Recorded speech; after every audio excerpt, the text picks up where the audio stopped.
Welcome back, everybody. We are here to do another video discussion that is all about counselor development, because this is what we're passionate about. As supervisors, as presenters, as now I love when they call us the TEDx trio. Yes. We've got some things we want to share with you. This video is all about how to connect and build rapport with clients who have a different background than yourself.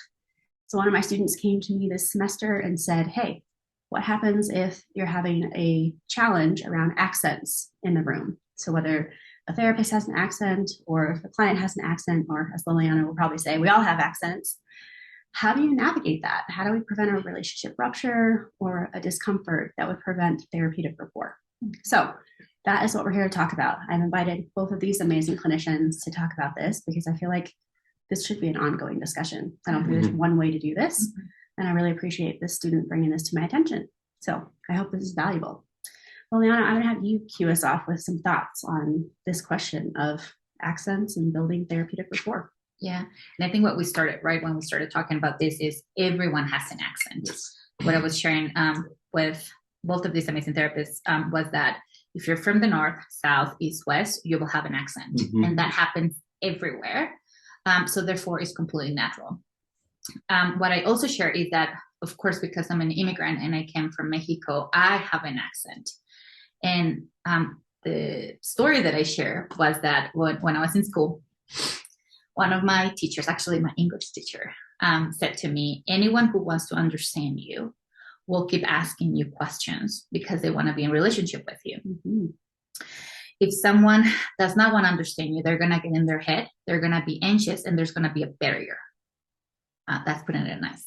Yeah, that's simple. Yeah. So when we were talking about therapist client, what I will say is that is completely normal. Keep asking questions, be curious, name it, make it explicit. I have an accent, so a lot of times I will tell my clients, I have an accent. I live in two different worlds. I'm constantly speaking in two languages. So therefore, if I speak to you in the language that is not yours, just let me know, because my brain does not know. And if I have an accent and you don't understand, ask me again, and I will share that with you. So that's part of the communication that we were having, which is normalize it, make it explicit. We all have them. And I appreciate that invitation, right? To Correct. say, like, ask me again. Yeah. That it's not going to cause conflict. Like, you're actually saying this is okay to do, which I think was the fear of that student. Of like, if I name it out loud, is it making it more awkward or worse in some way?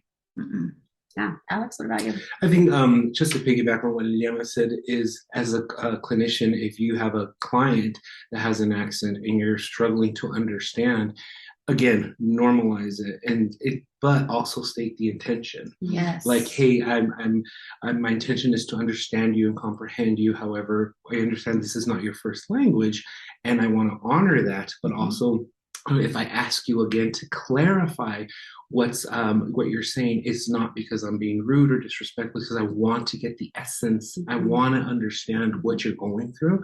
And if you normalize it, you're honoring both their culture, their language, and the process in the therapeutic setting. Right. I think all three of us can agree to fake it and just like keep going is not effective. No. Just like nod along and be like, I think I understand what you're saying. So as you're seeing in this video, it really is about that communication. Like, hey, let's talk about it. Let's bring it into the room. I think it's very similar to when a client's trying to describe something, accent or not, and you're not understanding as a therapist. It's always okay to say, this is really important. I want to make sure I understand you correctly. Can you say that again? I've never had a problem with that when I've interacted with a client. When you said that, I just remember, because I work with Latinos, it's 33 countries that speak Spanish. Correct. So sometimes when they say something, I'm like, oh, I don't know what that means. Can you share that with me? So being curious, that's what we're saying. Be curious, make it explicit, invite them, right? And so that they can invite you as well. So just name it. And I think that the other blessing, if you are bilingual, is let them be able to express themselves in the language if you speak the same language. For example, it's like, okay, and what does that sound like in Spanish? Or what?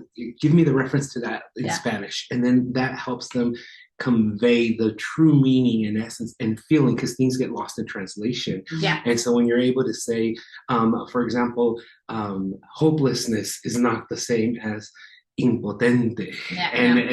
it has more heaviness and more It's like passion. in fact more That's the passion. word. And so I get it when it's like I felt a sense of, you know, helplessness. It's like, so in Spanish, what would that say? Impotente. And I was like, yes, I hear you. Yeah. Which happens also in English. Right. I'm thinking about US English versus European English. Yes, Right. So what we're saying is it happens everywhere. everywhere. Yeah. Yes. And so hopefully this video is starting to get you thinking about how to bring this into the room a little bit more, how to be more comfortable with the conversation of accents or misunderstandings, or just wanting clarity on what is being said in the room. And I really appreciate my student who brought this to my attention, because that first thought was, I need to bring these two therapists in and let's have a conversation together. So I hope this is of value to all of you. We'd love to hear your thoughts in the comments, and stay tuned for more videos. We'll see you next time.